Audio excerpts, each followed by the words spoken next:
अस्सलाम वालेकुम बच्चों। आज हम अपना नेक्स्ट लेक्चर स्टार्ट करेंगे जो कि केमिकल इक्विलिब्रियम 10th क्लास का लेक्चर है। लास्ट में जब हम लेक्चर को एंड किया था बेटा, तो हमने एक क्वेश्चन देखा था कि बोर्ड में क्वेश्चन आता है कि डिफरेंशिएशन बिटवीन या differentiate between irreversible reaction and reversible reaction. हमारा चैप्टर का नेम वही है बच्चों, यानी केमिकल इक्विलिब्रियम। और उसमें जो इरिवर्सिबल रिएक्शन है या रिवर्सिबल रिएक्शन है, तो उसको आज हम एग्जाम्पल से पढ़ते हैं। और गालिबन जब हम रिवर्सिबल रिएक्शन में बैठा जाएंगे तो वहाँ पे एक दो और बात भी समझ में आ जाएगी, मतलब उसमें फॉरवर्ड रिएक्शन आएगा या रिवर्स रिएक्शन आएगा। इसी तरह से एक एक एग्जाम्पल से और साथ समझेंगे कि फॉरवर्ड रिएक्शन क्या होता है, रिवर्स क्या होता है बेटा।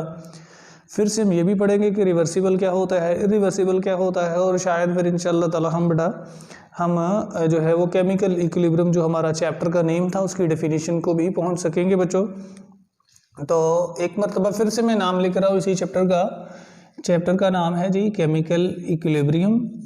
ये मैंने दोबारा से लिख दिया बेटा, केमिकल इक्विलिब्रियम यानी चैप्टर नंबर 9 बेटा।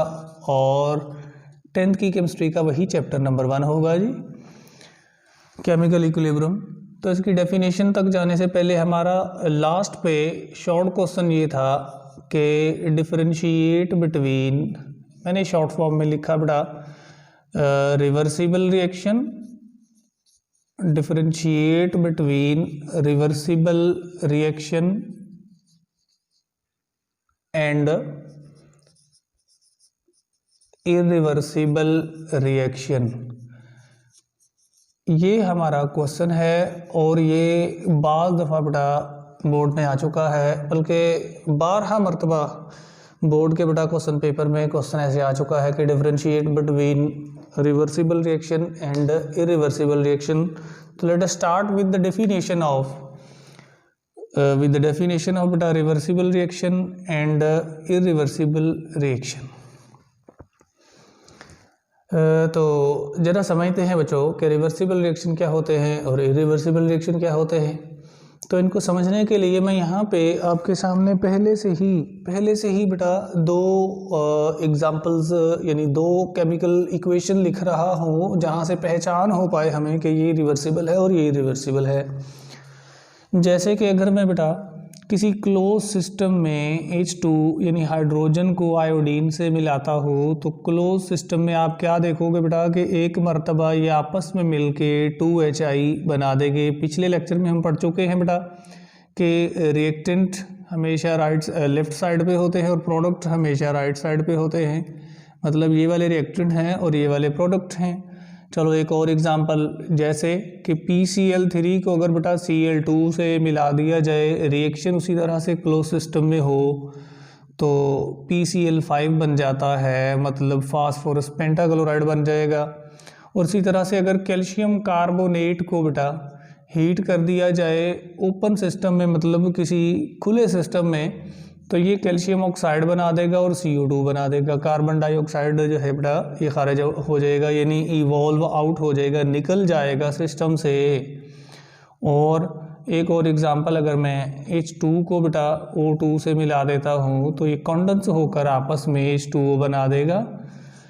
अब इन रिएक्शन से भला क्या समझ में आ रहा है कि बेटा ऊपर वाला जो रिएक्शन है ना, ऊपर वाले जो दो रिएक्शन हैं इनमें अगर आप देखें तो ये ऊपर वाले दो रिएक्शन और जो नीचे वाले दो रिएक्शन हैं बेटा, ये ना आपस में कुछ डिफरेंट लग रहे हैं, आपस में कुछ एक दूसरे से ना अलग लग रहे हैं मुझे तो।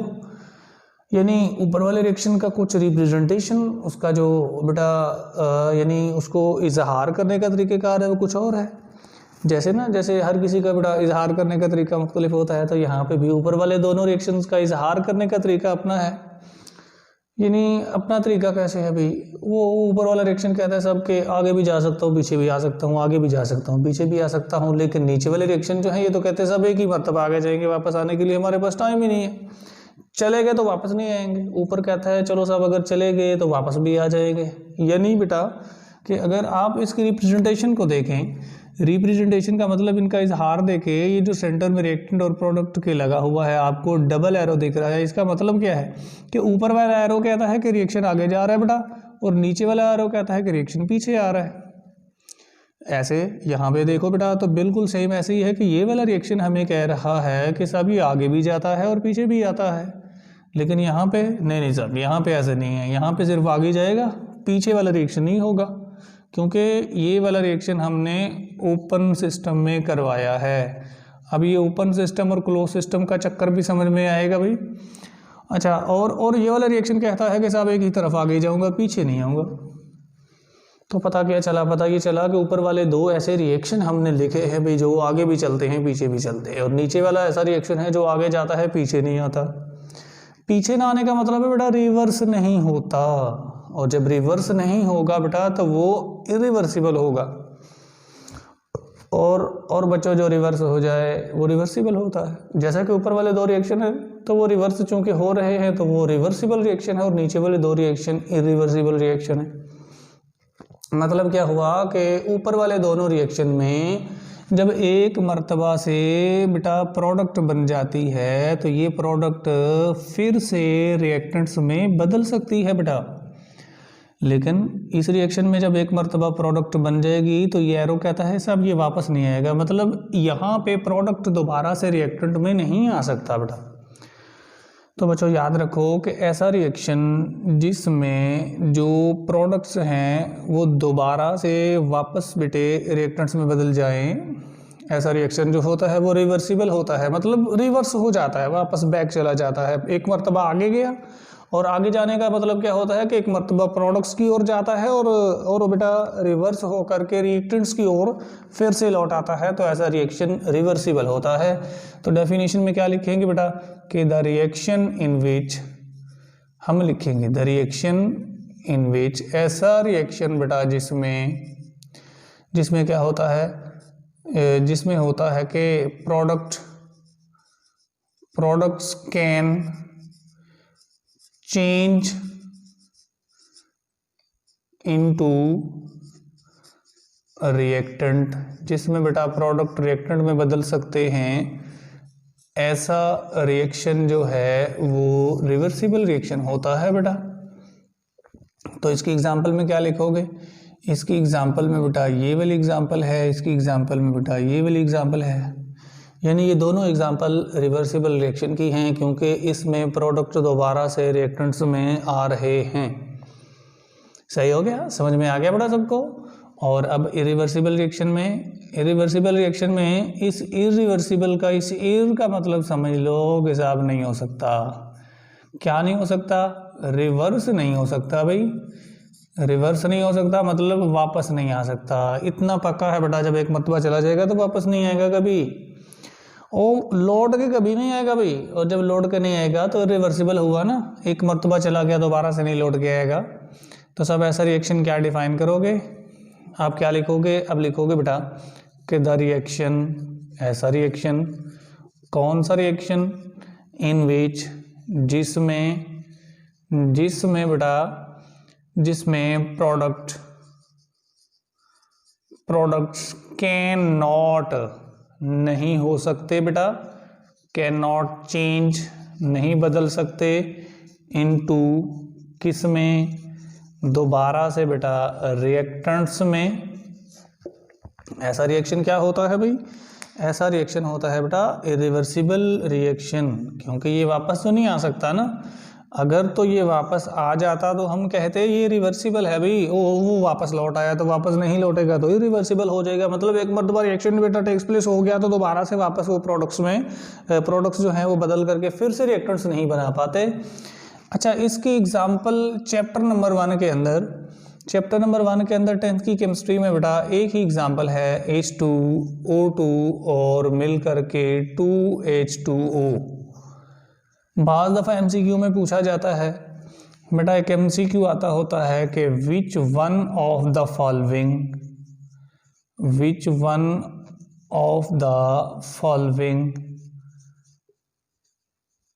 Is irreversible.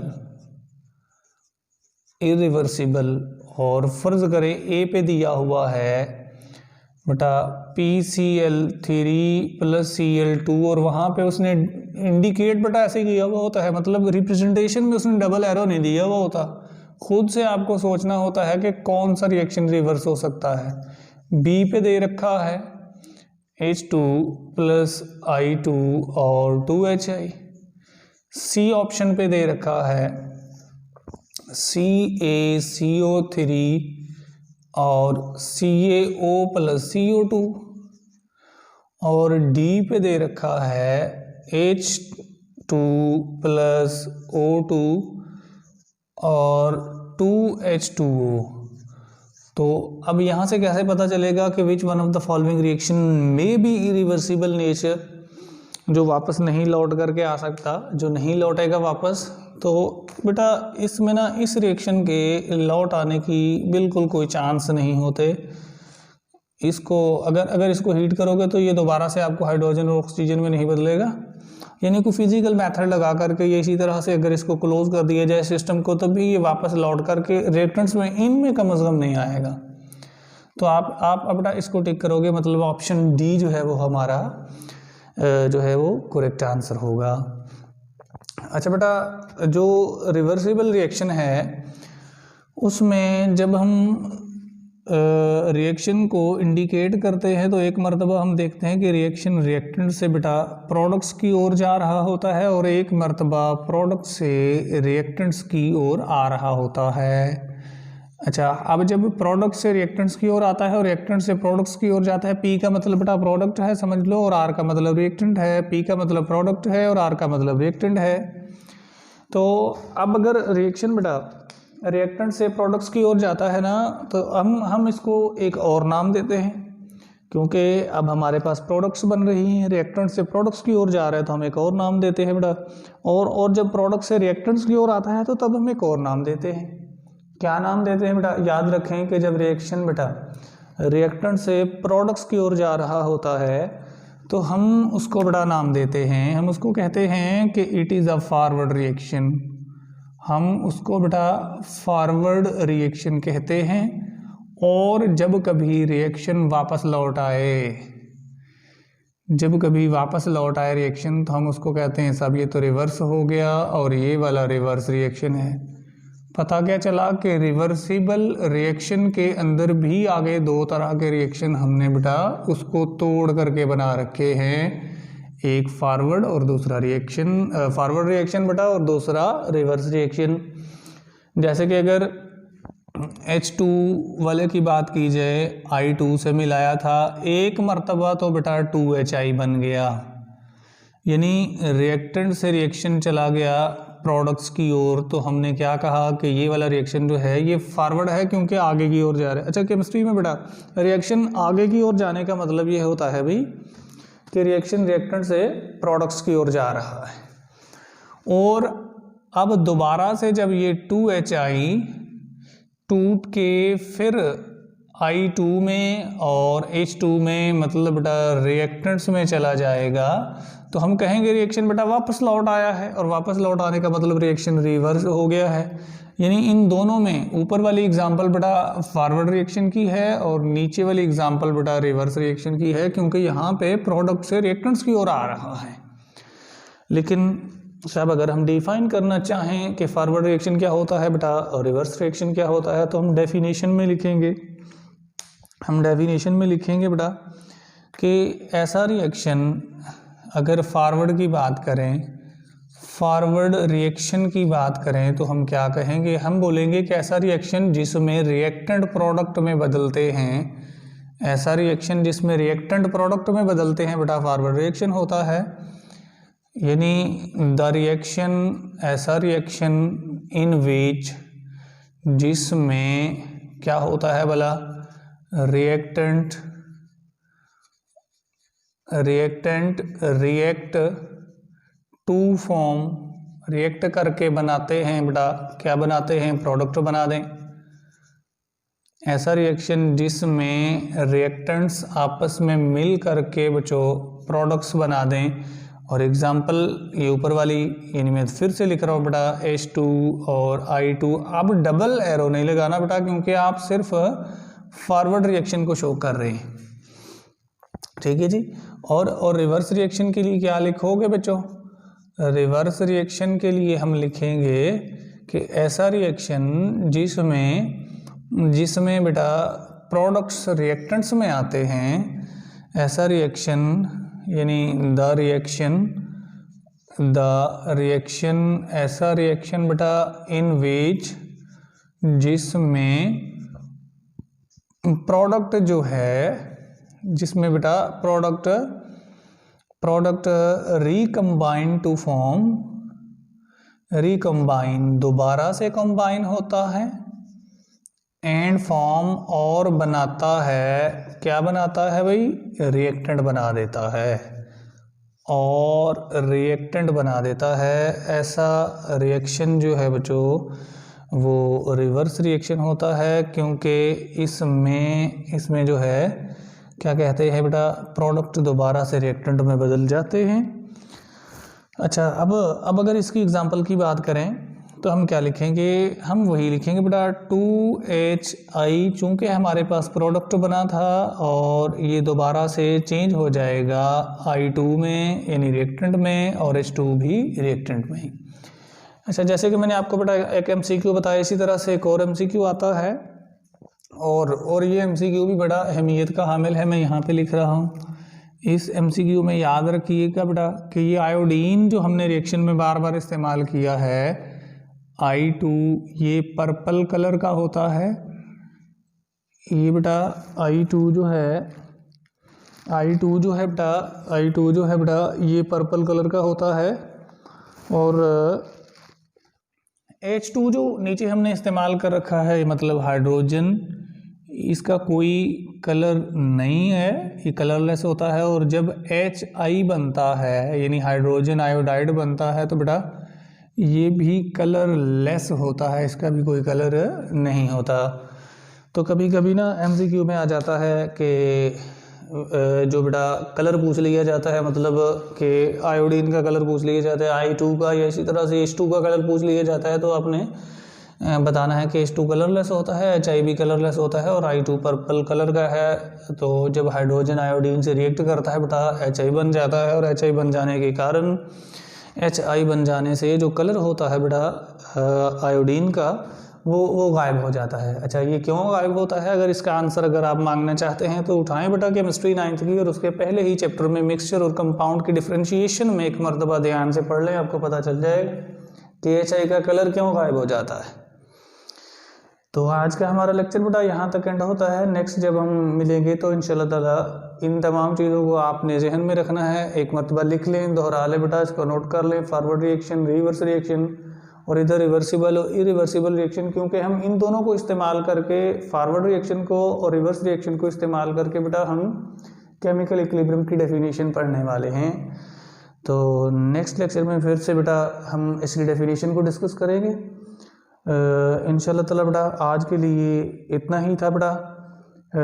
नेक्स्ट जब हम मिलेंगे तो मैंने आपको जैसा कि बता दिया कि केमिकल इक्विलिब्रियम को देखेंगे बेटा। अल्लाह हाफिज़।